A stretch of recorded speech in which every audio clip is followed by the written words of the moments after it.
Assalamualaikum dan selamat sejahtera. Bertemu kita kembali untuk pembelajaran matematik tingkatan 1, bab 8 garis dan sudut, bahagian 1, bab 8, 8.1 untuk 8.1a sehinggalah 8.1e.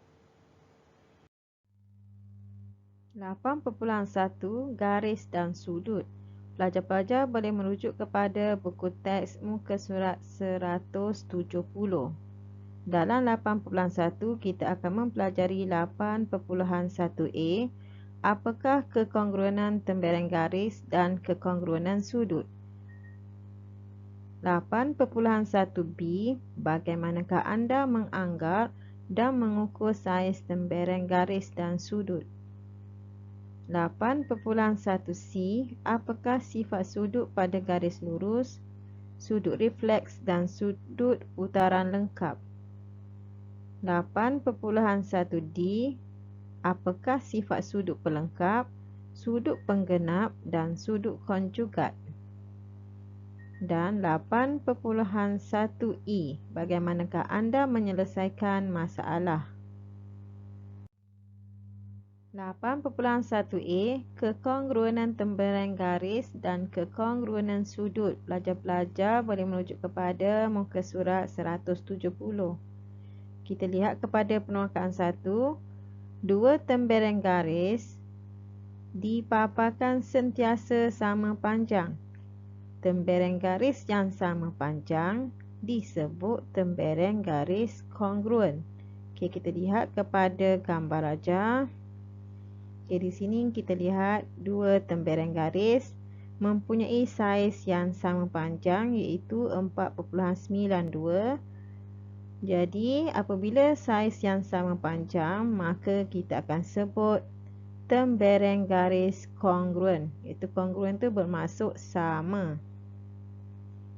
Seterusnya kita lihat kepada contoh penerokaan 2. Saiz dua sudut yang dipaparkan sentiasa sama. Sudut yang mempunyai saiz yang sama disebut sebagai sudut kongruen. Kita lihat kepada gambar ajar. Di sini kita lihat dua gambar ajar yang mempunyai dua sudut yang sama, iaitu 60.42. Jadi sudut yang sama disebut sudut kongruen. 8.1b, menganggar dan mengukur saiz tembereng garis dan sudut. Pelajar-pelajar boleh merujuk kepada muka surat 171. Mengukur adalah saiz yang tepat dan menggunakan alatan. Kita lihat di sini. Saiz tembereng garis diukur tepat menggunakan sebatang pembaris. Kita lihat kepada contoh. Di sini kita lihat saiz tembereng garis untuk PQ. Apabila diukur pada sebatang pembaris, nilainya adalah tepat, iaitu 6 cm. Kita lihat seterusnya untuk mengukur sudut. Saiz sudut boleh diukur dengan tepat menggunakan protractor. Lihat gambar di bawah, saiz sudut bagi ABC. Di sini kita lihat nilainya adalah 135 darjah. Saiz sudut ABC tepat 135 darjah. Kita lihat kepada menganggar. Menganggar adalah nilai yang menghampiri dan tidak tepat, tapi dia menghampiri dengan nilai yang sebenar. Contoh, jika diketahui panjang sebiji getah pemadam ialah 4 cm, maka kita boleh buat saiz anggaran bagi garis AB. Kita lihat di bawah. Saiz AB kita lihat di sini, iaitu melepasi 2,5 pemadam. Jadi satu pemadam kita ketahui nilainya ialah 4 cm. Maka di sini kita akan lihat 2 pemadam setengah, maka kita akan dapat 4 tambah 4 tambah dengan 2, maka kita akan dapat 10. Macam mana kita nak menganggarkan sudut? Okay, kita akan lihat di bawah. Saiz sudut dianggar dengan mempertimbangkan sudut tegak dahulu. Okay, kita lihat di bawah. Sudut tegak adalah bernilai 90 darjah. Sudut tegak bermaksud berbentuk L. Okay. Kita lihat gambar yang kedua. Di sini sudut kurang daripada 90 darjah. Okay. Yang ketiga, gambar ini menunjukkan sudut lebih besar daripada 90 darjah. Okay, kita lihat di bawah. Okay, macam mana kita nak menganggarkan sudut PQR? Sudut PQR daripada gambar rajah, kita lihat dia adalah kurang daripada sudut tegak, iaitu kurang daripada 90 darjah. Okay, kurang sedikit, maka kita anggarkan saiz sudut PQ ialah 80 darjah. Jadi di sini mengukur mestilah menggunakan alat dan nilainya adalah tepat. Menganggar iaitu kita kena mengetahui sebarang objek yang diberi dan kita boleh kira melalui anggaran. 8.1c, sifat sudut pada garis lurus, sudut refleks dan sudut putaran lengkap. Kita akan mempelajari sudut pada garis lurus, iaitu sudut adalah 180 darjah. Okay, maka hasil tambah sudut-sudut pada garis lurus ialah 180 darjah. Okay, kita lihat pada gambar rajah. Okay, di sini menunjukkan garis lurus. Okay, sudut pada garis lurus adalah 180 darjah, iaitu separuh pada bulatan. Okay, kita lihat kepada yang kedua. Kita akan mempelajari sudut refleks. Sudut refleks ialah sudut dengan saiz lebih daripada 180 darjah dan kurang daripada 360 darjah. Okay, kita lihat kepada gambar rajah. Di sini kita akan lihat kepada sudut ini menunjukkan lebih daripada 180 darjah dan kurang daripada 360 darjah dan dipanggil sudut refleks. Okay, seterusnya kita akan mempelajari sudut putaran lengkap, iaitu bernilai 360 darjah. Maka hasil tambah sudut-sudut pada satu titik ialah 360 darjah. Kita lihat pada gambar rajah. Okay, satu putaran lengkap. Okay, jadi bernilai 360 darjah. 8.1d, sifat sudut pelengkap, sudut penggenap dan sudut konjugat. Kita lihat kepada yang pertama. Hasil tambah dua sudut itu ialah sentiasa 90 darjah. Dua sudut itu disebut sebagai sudut pelengkap antara satu sama lain. Kita lihat kepada gambar rajah di bawah. Nilai sudut yang pertama 43.94 ditambah dengan 46.06, maka bernilai 90 darjah dan ini dinamakan sudut pelengkap. Kita lihat kepada yang kedua. Hasil tambah dua sudut itu ialah sentiasa 180 darjah. Dua sudut itu disebut sebagai sudut penggenap antara satu sama lain. Lihat kepada gambar rajah di bawah. Dua sudut iaitu bernilai 107.07 ditambah dengan 72.93 akan dapat nilai 180 dan ini dinamakan sudut penggenap. Seterusnya lihat kepada yang ketiga. Hasil tambah dua sudut ialah sentiasa 360 darjah. Dua sudut itu disebut sudut konjugat antara satu sama lain. Kita lihat kepada gambar rajah. Dua sudut iaitu ditambah 59.21 darjah tambah dengan 300.79 darjah.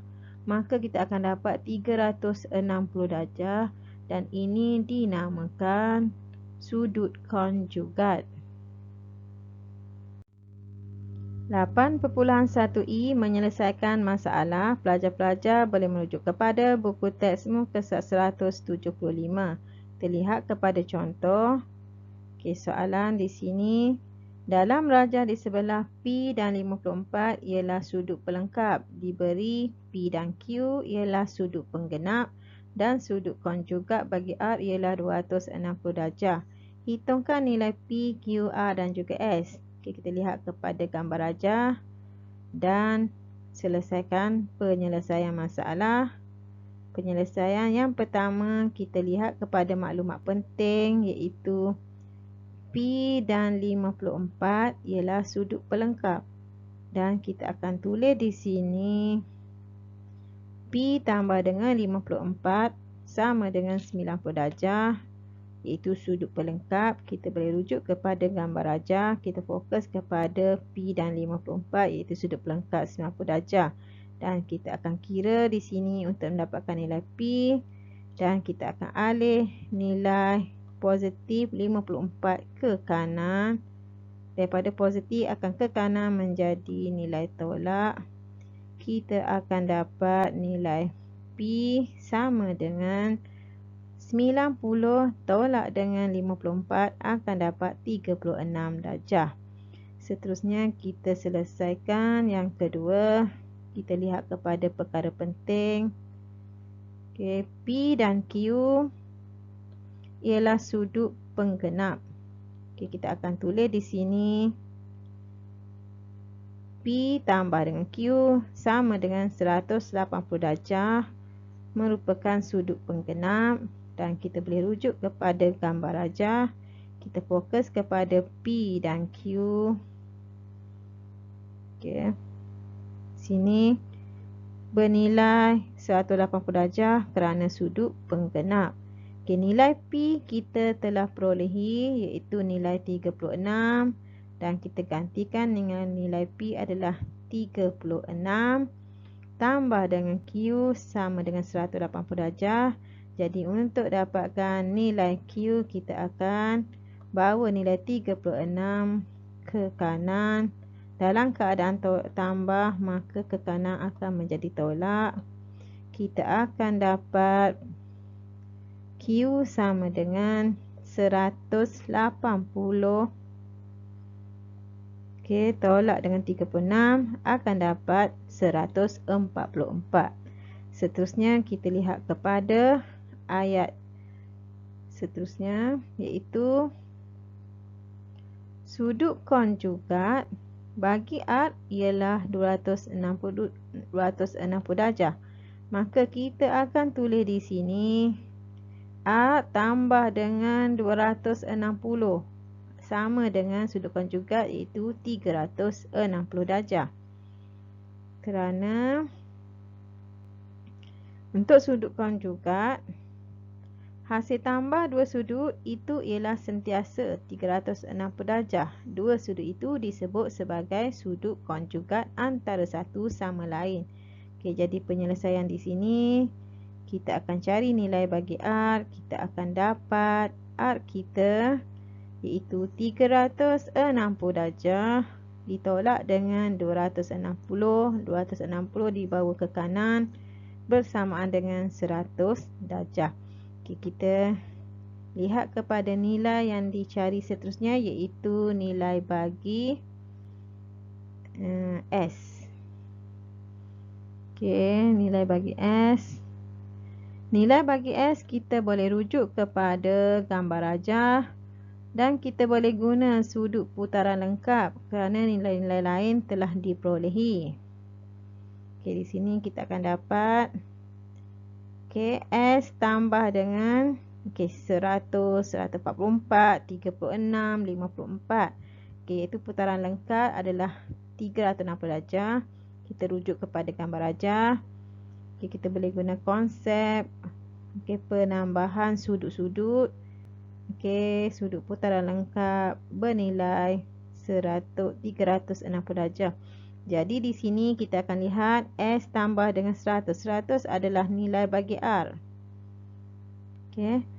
Tambah dengan 144 iaitu nilai bagi Q. Nilai 36 adalah nilai bagi P dan 54 adalah nilai sudut yang telah diberi. Jadi di sini kita akan tambah. Okey, kita akan dapat nilai di sini. Okey, S tambah dengan 334 sama dengan 360 darjah. Okey, jadi nilai S akan ditolak 360 darjah. 334 dibawa ke kanan akan ditolak dengan 334 dan dapat 26 darjah. Maka kita akan lihat di sini nilai P kita adalah 36, nilai Q kita adalah 144, nilai R adalah 100 dan nilai S kita ialah 26 darjah. Okey, jadi kita tamatkan dulu sesi pembelajaran kita pada hari ini dan kita berjumpa semula untuk tajuk 8.1F. Okey, sekian, terima kasih.